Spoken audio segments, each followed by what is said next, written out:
किदवानी market के सामने होरा ब्रदर का पावर पॉइंट इलेक्ट्रॉनिक, जहां आपको मिलेगा AC, fridge, cooler, deep freezer, inverter, battery सहित अन्य इलेक्ट्रॉनिक प्रोडक्ट और मोबाइल की पूरी रेंज। दिए गए नंबर पर संपर्क करें अथवा एक बार जरूर विजिट करें। कोतवाली आए हैं, अभी कब्रिस्तान में एक मसला हो गया, क्या है पूरी कहानी? आप वहाँ के खाते में आप देख रेख करते हैं, क्या लग रहा है किसने किया होगा और क्या कहानी? मसला ये है कि आज सुबह एक कबर है, उसके परिजन जब कबर पे आए तो कबर की थोड़ी मिट्टी वट्टी खसकी भी थी और फर्शी और चटाई थोड़ी ऊपर थी। तो परिजन ने मुझे बुलाया, बोला यार ऐसा ऐसा मसला है।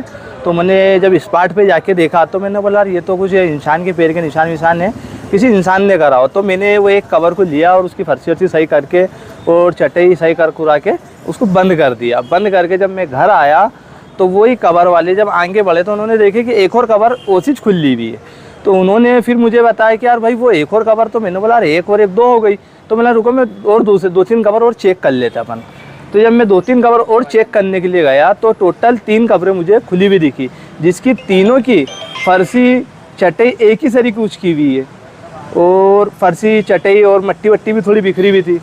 तो इसकी जब मैंने देखा तो इसके जो कबर वाले उनके परिजन को सूचना दी, परिजन स्पॉट पे आए। फिर उसके बाद कोतवाली थाने की टीम मौके पर आई और आला अधिकारी मौके पर आए। इसकी जांच चल रही है और मैं प्रशासन से फिर एक बार अनुरोध करता हूँ। इसके पहले भी 2 से 3 बार यानी बोल चुके, जब मंदिर को किसी ने क्षतिग्रस्त करा उसके पहले भी बोले, उसके बाद जब दरगाह शरीफ में तोड़फोड़ हुई जब भी बोले, और आज फिर मैं प्रशासन को बोल रहा हूँ कि वहाँ कैमरे लगाने का ज़्यादा से ज़्यादा कैमरे लगाने का कष्ट करे और प्लस निगम से बोलकर वहाँ एक चौकीदार की व्यवस्था करवाए, क्योंकि वहाँ चौकीदार तो कोई है नहीं। हम खाली कबर खोद के हमारे घर आते, कबर खोदने का काम आता, हम जब चले जाते उसके बाद हमारे घर आ जाते।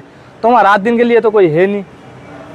क्या लग रहा है ये जो घटना हुई किसने की हो सकती है? क्या अब ये तो जांच तो तरह तरह की हो रही है, महिलाओं के साथ कुछ हो सकता है, इस तरह की बात हो रही है, जादू टोने की बात हो रही है। एक बात ये भी हो रही है कि आपस में राजनीति भी चल रही है कब्रिस्तान को लेके, कुछ लोग जानबूझ के भी ऐसा कर सकते हैं। 3-4 नहीं जानबूझ के तो कोई भी ये नहीं कर सकता, जानबूझ के तो कोई भी नहीं कर सकता।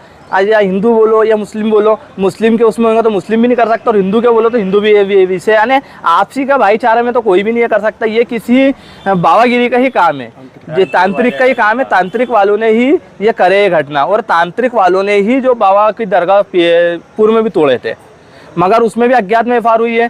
यानी 2 से 3 बार जब भी एफआर हुई अज्ञात में हुई है, आज भी एफआर के लिए आया। तो मैं कह रहा हूँ एफआर तो हो जाएगी। शंका है क्या? नहीं, इसी पे तो किसी की शंका नहीं है तो अज्ञात पे ही होगी। तो अगर कोई शंका हो तो बताइए आप। नहीं, इस पे तो अभी हमें किसी शंका नहीं है। प्रशासन इस पे कार्रवाई करेंगे, प्रशासन जांच करेंगे, जांच के बाद जो भी होगा उस पर कार्रवाई करे प्रशासन। ज्यादातर लोगों का ये कहना है कि ये जादू टोने वाले का काम है, ऐसा लग रहा है। नहीं, जादू टोने वाले का आपसी वाला तो कोई भी नहीं करेंगे, क्योंकि हम कबर खोदते तो कई बार कबर के अंदर तावीज, डोरे और कबर के पास यानी अंडे फंडे यानी इस तरह की चीज़ें भी वहाँ मिलती है। कब्रस्तान में कोई अंडे रख के चले जाता, कोई यानी सिंदूर फिंदूर बोले या नारियल भरिया, यानी इस तरीके से सामान कब्रस्तान में कोई ना कोई मुर्गा छोड़ के चले जाता है, ये वहाँ रखे जाते। तो ये कहीं ना कहीं ये तंत्रिक जो करते हैं उनका ही काम है। आपका परिचय? अब्दुल रहमान अली। आप क्या करते हैं? मैं वहाँ कबर खोदता हूँ, कबर खोदने का काम है, कबर खोदता हूँ। जब कबर का काम आता है जब चले जाता हूँ, उसके बाद मेरे घर आ जाता हूँ। किदवानी मार्केट के सामने होरा ब्रदर का पावर पॉइंट इलेक्ट्रॉनिक, जहां आपको मिलेगा AC, fridge, cooler, deep freezer, inverter, battery सहित अन्य इलेक्ट्रॉनिक प्रोडक्ट और मोबाइल की पूरी रेंज। दिए गए नंबर पर संपर्क करें अथवा एक बार जरूर विजिट करें।